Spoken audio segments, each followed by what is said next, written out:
probably appropriate to be talking about climate change during a week when Melbourne's experiencing the hottest weather we have in over a century. I'll be talking to you about what I believe is the greatest overlooked aspect of the climate change debate. And that is the question of what we eat and drink. It's our diet. And my main concern is animal-based agriculture. I'll be talking to you about information from organisations like the United Nations Food and Agriculture Organisation, the Intergovernmental Panel on Climate Change, and others. And I'll be talking about 4 key aspects. One is global warming, one is water supply, one is water pollution, and the other is deforestation. In terms of global warming, the University of Chicago has said that if you or I were to convert our motor vehicle from a regular car, like a Toyota Camry, to a hybrid, like a Toyota Prius, we would reduce our greenhouse gas emissions by about 1 tonne per year. Sounds like a lot.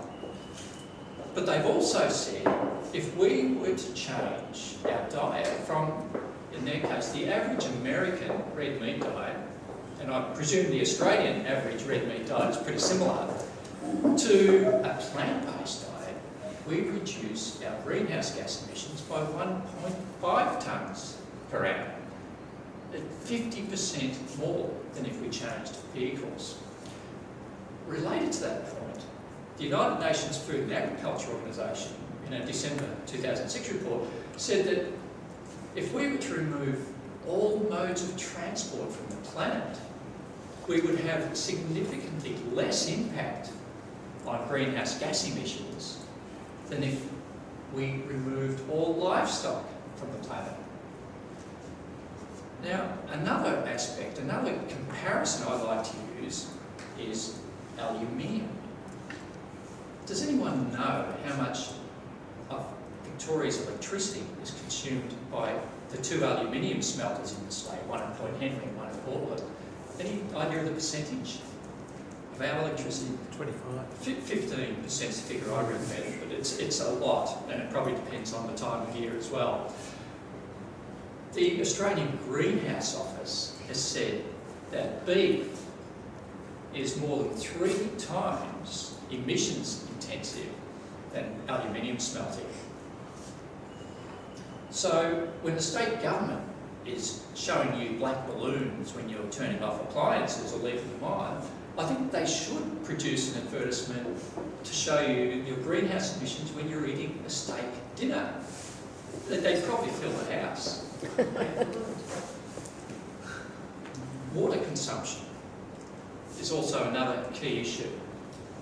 Imagine a family standing around having a barbecue next to their prized backyard pool, a much larger than average backyard pool, 50,000 litres of water. 5 people in the family, each consuming a 200-gram steak, which is about average. So a kilo of steak. According to the CSIRO, that family barbecue, the steak dinner, is using as much water to produce as what's in that very large backyard pool. So I think the state could also produce an ad, in addition to the ones they produce about 4-minute showers, to show us an empty pool. So that family now has a house full of black balloons and an empty pool representing that steak dinner. The problem, one of the main problems with the debate is that this sort of thing is not being mentioned, and the state government needs to come forward and other governments need to be saying that this sort of thing is the problem. Could I just have a show of hands? Does anybody here believe that rice should not be produced in Australia because of the water use in producing it? Not too many people have a view on that, but a lot of people, man in the street, often says that we shouldn't be producing it. But UNESCO says that beef requires almost 5 times as much water to produce as rice. And that's a much more conservative measure than the CSIRO measure, but it's still very, very significant. Cow's milk is another good measure of consumption water consumption in terms of livestock. UNESCO also says that 1 litre of milk requires 1,000 litres of water to produce. So that when you open your fridge and take out that litre of milk, think about the water that you're dragging from the Murray River and other rivers that's used for irrigation in terms of dairy and other livestock products. Water pollution is the third thing that I want to talk about. And in that regard, I want to think about a rather unpleasant subject, but this is reality. This is livestock, and that is the amount of excrement produced by livestock. A 1997 US Senate inquiry reported that in the United States, livestock in that country produced 130 times as much excrement as the human population.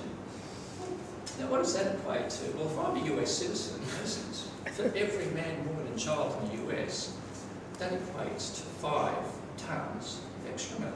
Now, I've never seen that much, but I hate to think how that would look sitting here. Now, that has to go somewhere, and it goes largely into the water supply. The FAO says it's the greatest sectoral cause of water pollution worldwide. Next time you're on that family holiday in northern Queensland and you're visiting the Great Barrier Reef, be aware that the Great Barrier Reef catchment has within it 4.5 million cattle grazing. That cattle, which is an introduced species like sheep to Australia, has caused massive soil erosion. And that's resulted in sediments, pesticides and fertilisers entering the Great Barrier Reef World Heritage Area. That's just one example. I'm just touching the surface tonight on the time available, but it goes on and on. The final area is deforestation. Livestock is the greatest cause of deforestation worldwide. Again, the UN FAO has said that 70%, that's 70% of the Amazon rainforest has been destroyed to make way for grazing. And a very large part of the remainder is used to produce feed crop for livestock. And those sorts of figures are common around the world. And why is that? It's the inefficiency of livestock production as a food source. To feed one person from an area with beef, you can feed 15 or 20 people with plant-based products and still obtain the same amount of protein, the same amount of energy very easily with a plant-based diet. You would help to feed the 800 million people starving in the world. So when you're eating a steak, be aware that 15 to 20 people are going hungry because the cow has consumed that much grain or taken up that much space in grazing where rainforests had to be destroyed. So what needs to be done about it? Well, I'd like you as individuals to think about this and think about changing your diet.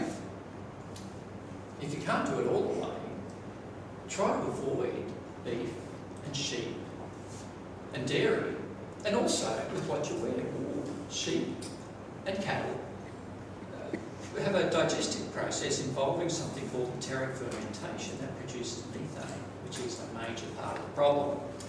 And also tell others about it. We need to be aware. If people are not informed, they can't do anything about it. What do governments need to do? Well, they also need to inform people. At the moment, it's my belief they're not because of powerful lobby groups and vested interests. They need to start telling people. And they also need to, where they can, incorporate the price or use whatever force they can to make sure that the environmental costs are included in the price of these products so that we, within Australia, and our export customers, and all customers of food products around the world, are paying a realistic price for the food that they're consuming.